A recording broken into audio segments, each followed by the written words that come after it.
Hello everyone and welcome to Sunburned. Albino ranks every mainline Batman Arkham game from worst to best, not including anything on the phone or in VR that I'd never heard of before I googled it for this video. I recently got done playing the main games in release order from Arkham Asylum to Arkham Knight, so all told we're going to be talking about those two, as well as Arkham City and Arkham Origins, all fresh in my mind from the past month or so we got recent perspective. Gotham Knights does not take place in the Arkhamverse, so we're not doing that, thankfully, as well as Suicide Squad, because even though it's an in-universe game, it's not a Batman game, and because I never bought it because it looks like it sucks and was received historically poorly to match. For the record, none of the games that I am talking about are bad. Each of the four main games is very good, some obviously better than others in different ways, but the floor is still high. Spoilers for all these games if you haven't played them, let's just get after it, starting from worst and working our way to best. Number worst, Batman Arkham Origins. Let's be honest, this is a very lukewarm, expected take, but, like I said, the floor is high, and though it wasn't made by the same devs as the rest of the series, Batman Arkham Origins is still a good game. To start with the things I like about it, I actually prefer this Batman as far as the character and voice acting is concerned. I think the younger, fiercer aggression works very well for Batman to terrorize criminals. But while this actor isn't trying to copy Batman's usual voice actor for the games, this game's Joker is absolutely just trying to copy Mark Hamill, which is why that does fall flat for me. Everyone is well voiced in this game except the Joker, but the Joker is so central to the Batman experience that if he's not killing it, it casts an Arkham shadow over the whole production. I really like the setup of Origins. You're not Batman, you're the Batman. People still think you're a myth, but the criminal underworld is so newly pressed by your existence they set up an open bounty on your head that lets any major criminal from Batman lore try to hunt you down. As Batman, you briefly debrief yourself on each assassin, one after the other, who is known to have accepted the job, and it's the hypest lore dump I've ever seen. Shiva, Electrocutioner, Copperhead, Firefly, Deadshot, Deathstroke, Bane, every single one of these villains and more is trying to kill you tonight. I felt targeted, I felt pressured. Usually you're the one planning the assaults, but this time you're in the crosshairs. I wish they capitalized on that feeling more, because functionally you mostly still just decide when to go after the people going after you and are only ambushed like once or twice. It kind of takes away from the feeling of you being the most wanted if you're still the one choosing when to engage your pursuers. I think being the third game in the series, at least as far as release dates are concerned, in a series that doesn't end with the third game, is a boon for being the right circumstance to deliver a game that is more modestly sized. It's smaller than Arkham Knight. I don't know if it's smaller than City, but it felt small right after playing City. Maybe similarly sized and just differently shaped, but when you get into the game, it becomes apparent that outside of Riddler shit, you just don't have a whole lot you need to do, and it's kind of a weight off your shoulders. The distractions that do exist are fleeting, like defusing Anarchy's bombs or destroying Black Mask's containers around the city, which take maybe 20 minutes each to finish out, on top of a game whose story just isn't that long, and that I'm totally okay with.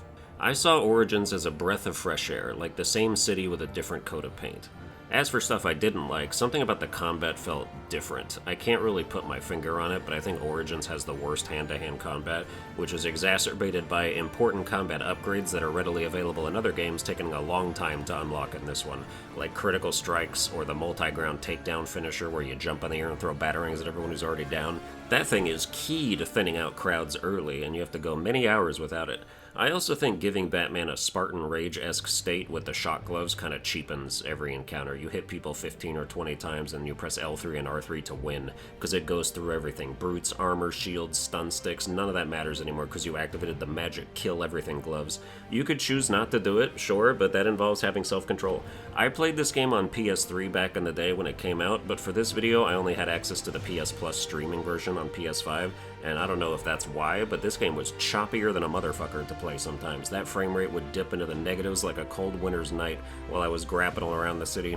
And I have good internet, so it wasn't my fault. I don't remember my PS3 days, so I don't know if it was like that back then, but I thought I'd mention it if anyone's inspired to play through the series again. Another high point I forgot is that Origins has generally pretty good bosses, varied, exciting stuff, whether it's Deadshot's Predator mission or Deathstroke's mano-a-mano fisticuffs. The best boss fights in the Arkham series are to be found in Origins, so it's got that going for it. All in all, Batman Arkham Origins is a mixed bag, but still mostly trends positive and is worth playing. Number 3, Batman Arkham Asylum, the game that started it all, introduced the free-flow combat system, and put Batman and DC back on the map for video games. Arkham Asylum is merely a taste of what the series would become, a tiny prelude to the open-world action of its sequels. Arkham Knight is 3 islands, Asylum is 1, and a small one at that, but it's all it needs to be. Most of the action takes place indoors. It's a more intimate and claustrophobic setting, with the danger more localized. Joker has taken over the asylum and he's invited some friends to a special party just for Batman. Gotham itself is safe for the night, maybe for the first time in years, because everyone's focused on Arkham Island instead. Because it's the first game, it's very introductory. It still has growing to do in the future, things to expand on, mechanics to improve, but going back and playing it was very comforting, similar to Origins, but more so. It's very manageable. Even the Riddler trophies and riddles feel like a healthy portion of a meal, rather than you being overfed like a pig to slaughter. There aren't hundreds of the damn things, and their challenges aren't so over the top. This is the only Batman game I can go back and play where I'm like, I think I'll collect all that shit again, without feeling like I've just given myself an insane project I'll never finish. Because the game isn't really open world, even though it technically is, the pacing of it is a lot better. Instead of you going off wherever you please to start random encounters with random other people in random parts of the map at random times, everything is streamlined. You have one mission, and that mission is played with and interrupted by other happenings at scripted times to either advance or support the narrative. You don't stop what you're doing in the main story to go pull on this separate thread that's trapped in the hyperbolic time chamber waiting for you. Everything you can do comes to you when it's appropriate. You stumble across Bane, you get ambushed by Scarecrow, you enter Killer Croc's lair when there's no other choice. It's the best put-together story in the series for sure. It does a great job introducing new gadgets at regular intervals and creating situations where you need all of them, though unlike future games, they're very clunky to use in combat, so this game still has the most primitive version of said combat. Speaking of, since we're talking about the introduction of the combat, I would like to lodge a general complaint about it that is never improved in any of the games. Well, it is, but only slightly in Arkham Knight. But anyway, I am Batman. Why are my attacks so slow? I routinely get out-framed at by regular-ass thugs who just simply punch faster than me. If I start my attack at the same time that the counter window pops up for a thug, he's hitting me first 100% of the time. I look like a fucking chump. This happens across every game. It's a little less frustrating in Arkham Knight because it's easier for your attacks to naturally help you dodge attacks from elsewhere, and because they just really fine-tuned the combat in general in that game. But otherwise, it's so demoralizing that I'm stuck doing this big elaborate wind-up for an attack, and a guy just walks up and kicks me unceremoniously in the back of the head to ruin my combo. They even beat me when I try to initiate combat. Sometimes if the dudes are running at me and I'm walking towards them and then I wait for them to get close before I let off a punch, they just immediately throw one first and I look like a toddler in a bat costume. All I want is for if I initiate an attack at the exact same time as an enemy, my attack should beat his attack. He's a common peon. I am the Batman. Number 2, Batman Arkham City. I am on record stating that I think Batman Arkham City is a perfect game. I think this is still true for its time, but every time I replay it, I see a few more cracks. Narratively, they killed it again. Arkham City is a fantastic story. The twists and turns were hard to guess, as well as the ultimate shock of the Joker actually dying, not that that means he isn't still front and center in the next game. I like the fact that the gang wars are more defined, like each villain has their group of sycophants and they occupy certain territory, but I wish they were more involved in each other's plots instead of just all having separate interactions with Batman. They could have also had like a living territory struggle where you see who controls what at the time, and Batman's actions could clean up zones of territory or cause power struggles, culminating in a final encounter with the faction leader to wipe them off the map. Unlike Origins and Asylum, Arkham City's got a lot of side missions, tracking down Hush victims, Deadshot victims, mysterious figures, Riddler hostages, Titan containers, ringing phones, you name it. You will frequently find one thing on the way to something else, and some of the stuff in this game is hard to locate or replicate finding again, so you'll want to give in to the distraction. This last playthrough I had to look up Azrael's spawns because I just never found him naturally, to the point where I almost forgot he was even in the game.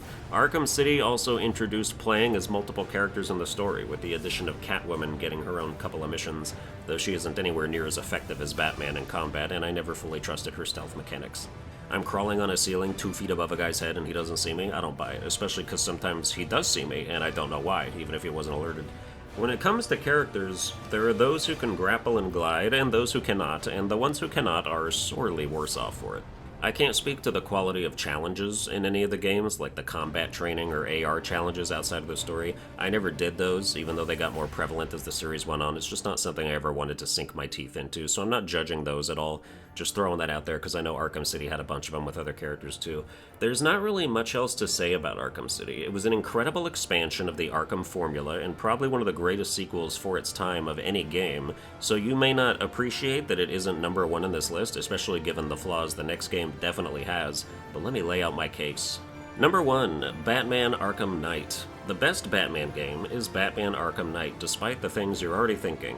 Because while those things may or may not be true, what's also true is that Arkham Knight took virtually every mechanic from every previous Arkham game and made it better, besides the narrative. Combat is better, gadgets are better, traversal is insanely better in multifaceted ways, side missions are better, upgrades are better. I have to get into specifics because being this broad is a crime. Let's start with combat. If you play any Arkham game and then play Knight and get into a brawl, the difference is night and day. You can just feel the tightness, the smoothness, the improved execution of basically every move and attack. There's better directional tracking. Properly timed counters can now do double damage and throw people at others. There's all these battles where it's you and a partner swapping fluidly and doing team takedowns that are awesome. There's the environmental stuff where you're knocking people into searchlights and shit.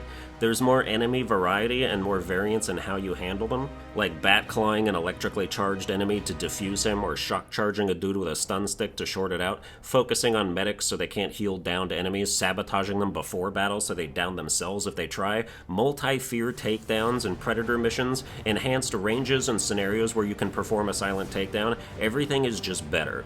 Gadgets are not only useful but necessary in combat now, often super effective against specific enemies. Traversal is just, goddamn dude, do I even need to say anything? The Batmobile is the greatest vehicle to ever exist in any game ever. It's so flexible. Swapping in and out of tank mode on a dime means you never have to clunkily back up or miss a turn or lose any time maneuvering. You can reorient yourself instantly. And between ejecting and the much upgraded grapnel boosting, you can fly around the city even faster than Spider-Man sometimes. People complain about tank mode being overused in the game, and that's 100% valid, but I think it's so fun. If you want to minimize your headache with it, you need to put all your early Wayne Tech upgrade points into bettering the tank, like raising its fire rate and its damage makes a world of difference.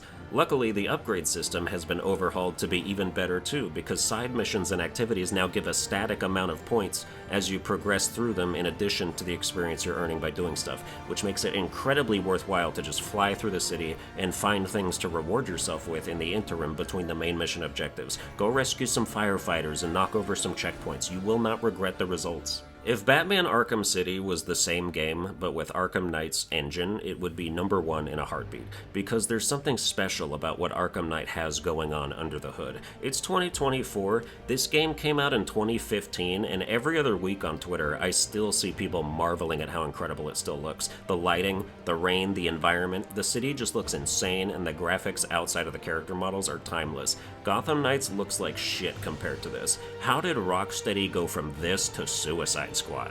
The two areas where Arkham Knight won't get gushing praise are the narrative and some of the boss setups. Personally, I don't like that Scarecrow turned into Hugo Strange all of a sudden. This dude was running around Arkham Asylum like a deranged, happy, excited lunatic, and then after a date with a crocodile, he comes back all slow-talking and philosophical.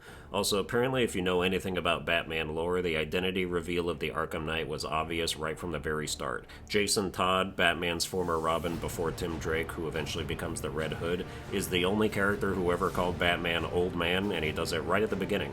But even beyond that, halfway through, the game just starts randomly flashbacking to when the Joker kidnapped and tortured Jason Todd, like completely out of nowhere. It starts telling that story and giving that background info, so they really could not have been more obvious with it. The other common complaint is that 3 out of the 4 boss fights you have with the Arkham Knight are tank missions, as well as Deathstroke being a tank mission later too, but I would at least defend it a little by saying that the rules of engagement are different in each fight. Deathstroke's fight is a letdown, no question, but I like fighting the Arkham Knight in the tank because he uses a different vehicle every time, and then his final fight as a Predator mission feels adequately tense and climactic. I do have to say that the game crashed for me like 3 times throughout on the PS4 version on PS5, which is ultimately why I said fuck that to the idea of completing all the Riddler challenges, because I crashed once during that process endgame and they wanted me to re-pick up some of the ones I already did. I was like, no thanks. I did manage to get the season pass for this game on sale for like $3, and I think the content is pretty good. You get 4 most wanted DLC objectives for the main campaign, and then a bunch of short story packs concerning different characters at different times in the narrative. Like there's a Harley Quinn one of her bringing Poison Ivy to Scarecrow, there's a Batgirl one against the Joker from before Arkham Asylum takes place and she got her back blown out, and then my personal favorite was a Red Hood pack where you take out Black Mask. That shit was so much fun. because he's a good guy now, but he still straight up murders everyone, and it's a blast. You get to do some brawls and a Predator mission, and then a boss fight against Black Mask himself. Dude, that little bonus pack might be the best part of the entire game. Red Hood has these giant loud-ass deagles, and he's sneaking around doing a Predator mission, but then anytime you want, you can just blow people away with them at a distance, and they just slump over dead.